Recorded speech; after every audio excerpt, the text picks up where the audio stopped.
Hello dear students, welcoming ASC starter. जो बच्चे class 6 के हैं ना, तो मैं हमारा देश भारत इस चैप्टर के आपको जो नोट्स से रिवाइज करवा रहा हूँ, ठीक है, ताकि आपकी एग्जाम की प्रैक्टिस हो सके। ठीक है, बाकी मुझसे जितना हो सके मैं और भी आपके लिए वीडियो लेकर आऊंगा। तो पहले फटाफट स्टार्ट करते हैं। ठीक है, भारत का क्षेत्रफल कितना है? 32.8 लाख वर्ग किलोमीटर, याद रखना। इंग्लिश वाले बच्चे अगर देख रहे हैं तो आप बुक ओपन कर लो। ठीक है, मैं इंग्लिश में बोलता रहूंगा।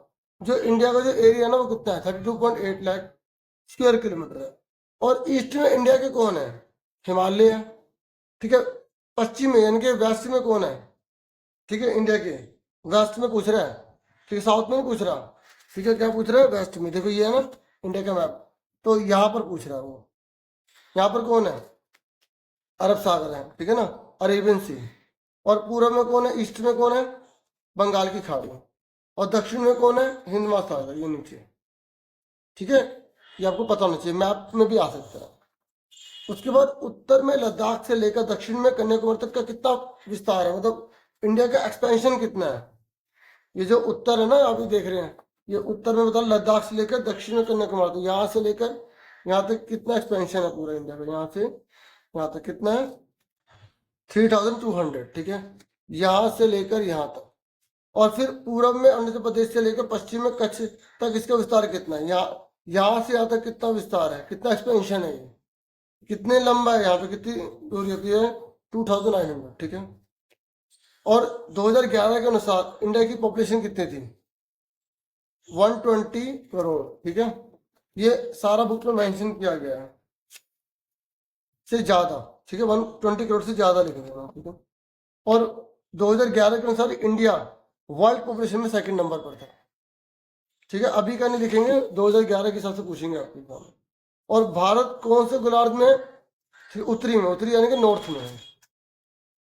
ठीक है, कर्क रेखा भारत में जो है ना, कौन से डिग्री से निकलती है? तो 23 डिग्री 30 मिनट से। ठीक है, और ये बिल्कुल बीच में से निकलती है। आपको ये पता होना चाहिए, ये रही ट्रॉपिक ऑफ कैंसर बोलते हैं इसको। और आपसे पूछ सकता है कि किस किस स्टेट से होकर गुजरती है। देखो, गुजरात में, फिर राजस्थान में भी है, फिर मध्य प्रदेश में भी है, और आप यहाँ देखो कि छत्तीसगढ़ में भी है, झारखंड में भी है, उड़ीसा में नहीं है। ठीक है, उड़ीसा में नहीं है। ठीक है, बांग्लादेश में है। ठीक है, इस तरीके से फिर आपको आगे जो राज्य है, ये ना त्रिपुरा है। ठीक है ना, ये थोड़ा सा यहाँ पर डार्क हुआ होगा ना, पता नहीं चला होगा, त्रिपुरा। उसके बाद ये मिजोरम है। ठीक है, तो आपको सारे याद रखना है कि किस किस स्टेट से कर्क रेखा होकर गुजरती है, ट्रॉपिक ऑफ कैंसर किन किन राज्यों से होकर गुजरती है। ठीक है, आगे देखिए, दक्षिण से उत्तर की ओर, यानी कि साउथ से हम नॉर्थ की तरफ जा रहे हैं। तो भारत की मुख्य भूमि विस्तार 8 डिग्री 4 मिनट उत्तर से लेकर 37 डिग्री 6 मिनट उत्तर अक्षांश के बीच में फैला हुआ है। ठीक है, दक्षिण से उत्तर की ओर कितना है? 8 डिग्री 4 मिनट से लेकर 7 डिग्री 6 मिनट तक, ये याद रखना। ठीक है, और पश्चिम से लेकर पूर्व तक कितना है? 68 डिग्री 7 मिनट पूर्व से लेकर 97 डिग्री 25 मिनट पूर्व तक। ठीक है, दक्षांतर के बीच में, इसे देखो, ये अक्षांश होता है, ये देशांतर होता है। ठीक है, याद रखना। लैटिट्यूड और लॉन्गिट्यूड आपको पता होना चाहिए। ठीक है, लैटिट्यूड और लॉन्गिट्यूड। और 1 डिग्री में 4 मिनट होते हैं। तो ईस्ट से वेस्ट में लगभग 29 डिग्री आसपास होता है। तो आपको यह रखना, जैसे अगर अरुणाचल प्रदेश से आप यहाँ गुजरात में आओगे, तो सूरज को यहाँ पहुंचने में 2 घंटे लग जाते, लगभग 2 घंटे लग जाते, ये याद रखना। तो आपसे अगर पूछेगा कि भाई सूरज 2 घंटे पहले क्यों निकल जाता है अरुणाचल प्रदेश में, तो आप बोलोगे क्योंकि सूरज की रोशनी जो है वो पहले यहाँ होती है, उसके बाद यहाँ पर पहुंचती है। ठीक है, और एक रेखा को पार करने में, जो देशांतर रेखा होती है, ठीक है, इसको लॉन्गिट्यूड जो रेखा होती है, उसको एक को पार करने में, जो है ना, 1 डिग्री को पार करने में मतलब 4 मिनट लगते हैं। तो टोटल लगभग 30 है, तो 30 को 4 से मिलकर 120 हो गए। तो 120 यानी कि 2 घंटे लगभग लग जाते हैं यहाँ से यहाँ तक सूरज को आने में। ठीक है, इस सूरज 2 घंटे बाद यहाँ पे निकलेगा। अगर यहाँ पे 4 बजे निकल रहा है तो यहाँ 6 बजे निकलेगा। ठीक है, याद रखना इस चीज। भारत के पड़ोसी देश कौन कौन से हैं? अफगानिस्तान है, पाकिस्तान है, नेपाल है, भूटान है, बांग्लादेश है, म्यांमार है, चीन है। ठीक है, और नीचे श्रीलंका है, और मालदीव भी है। अगर आपसे पूछेगा ना समुद्र वाले कौन से पड़ोसी देश हैं, तो समुद्र से रास्ते, जैसे मालदीव हो गया, श्रीलंका हो गया। ठीक है, ये आप अच्छी याद रखना। और अरब सागर में कौन सा आइलैंड है? लक्षद्वीप है भारत का अपना। और बंगाल खाड़ी में कौन सा है? अंडमान और निकोबार। ठीक है, बे ऑफ बंगाल में कौन सा है? अंडमान और निकोबार। और अरेबियन सी में कौन सा है? लक्षद्वीप। ठीक है, और आपको भारत के सारे स्टेट, सारे यूनियन टेरिटरीज पता होनी चाहिए, उनकी राजधानी पता होनी चाहिए, और ये आपकी बुक में दे रखे हैं सारे। ठीक है, टोटल 28 है। ठीक है, और 8 जो है वो केंद्र शासित प्रदेश हो गए, 8। ठीक है, तो जो 2 थे ना वो यूनियन टेरिटरीज, उनको जोड़ दिया गया था, तो इसलिए 8 है। तो यूनियन टेरिटरीज यहाँ लिखा हुआ देखो, 28 राज्य हैं और 28 स्टेट है और 8 केंद्र शासित प्रदेश है। यूनियन टेरिटरीज, पता है यूनियन टेरिटरीज किसे कहते हैं? जिसका सेंट्रल गवर्नमेंट का डायरेक्टली कंट्रोल होता है। ठीक है, समझो। और भारत और श्रीलंका को अलग करने वाली इसको क्या बोलते हैं संधि को? तो पाक जल संधि कहते हैं। पाक जल संधि किसको जोड़ती है? भारत और श्रीलंका को, यह अलग करती है, जैसे आप बोलना चाहो। ठीक है, तो ये देखो, भारत और श्रीलंका पाक जल संधि किन 2 देशों के बीच में है। ठीक है, इस तरीके से आपको याद रखना। और सहारद्री को किस अन्य नाम से जाना जाता है? पश्चिम घाट के नाम से। देखो ये सब बुक में मेंशन किया जाता है, आपको बुक से अच्छे से पढ़ना है। ठीक है, ये मैं आपको नोट दिखा रहा हूँ, इसी में से आपको पढ़ा रहा हूँ ताकि आपको समझ में आ जाए। ठीक है, भारत का मानक समय क्या है? देखो हर कंट्री ना एक स्टैंडर्ड टाइम को फॉलो करती है, जिसके बेस पर जो है ना पूरे की पूरी कंट्री का टाइम डिसाइड होता है। और अगर किसी कंट्री को जैसे जानना है कि वहां पे टाइम कितना हो रहा है, तो हम उसके स्टैंडर्ड टाइम से पता लगा लेंगे कि उस समय उनकी घड़ी में कितना टाइम हो रहा होगा और हमारी घड़ी में कितना है। तो भारत ने जिस स्टैंडर्ड टाइम को फॉलो कर रखा है वो 82 डिग्री 30 मिनट है।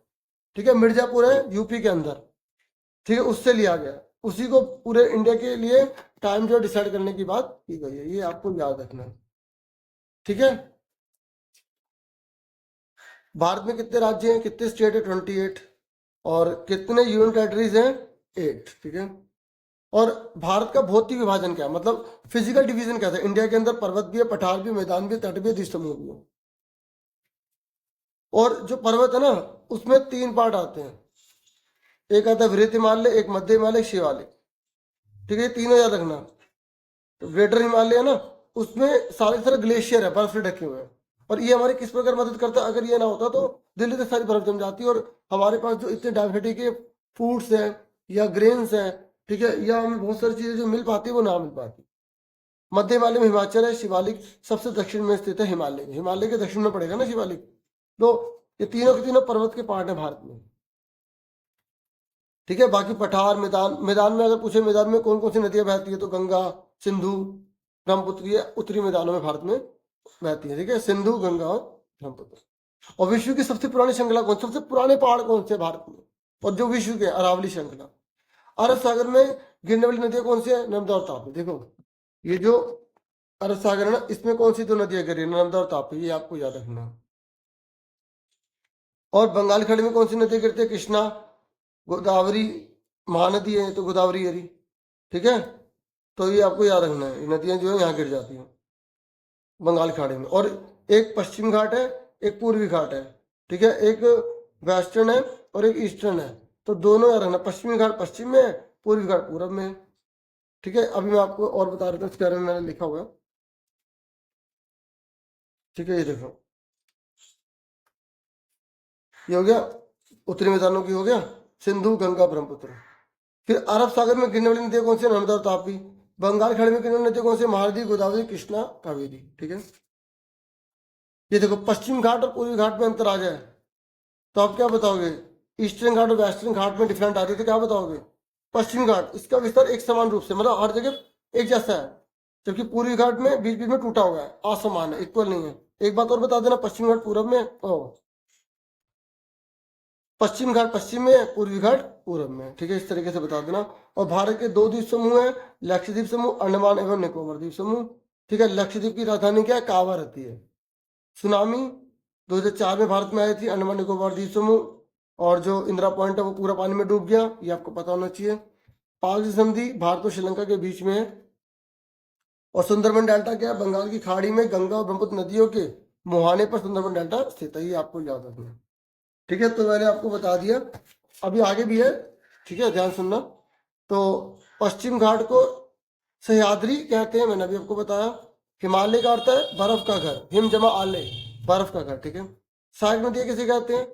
जो मुख्य नदी में आकर मिलती है, जैसे गंगा की सहायक नदी, यमुना और घाघरा, गंडक, ये कोमा लगा लेना, आदि। देखो एक बात और बोलूं, मैंने आपको और बहुत सारी वीडियोस प्रोवाइड की हैं।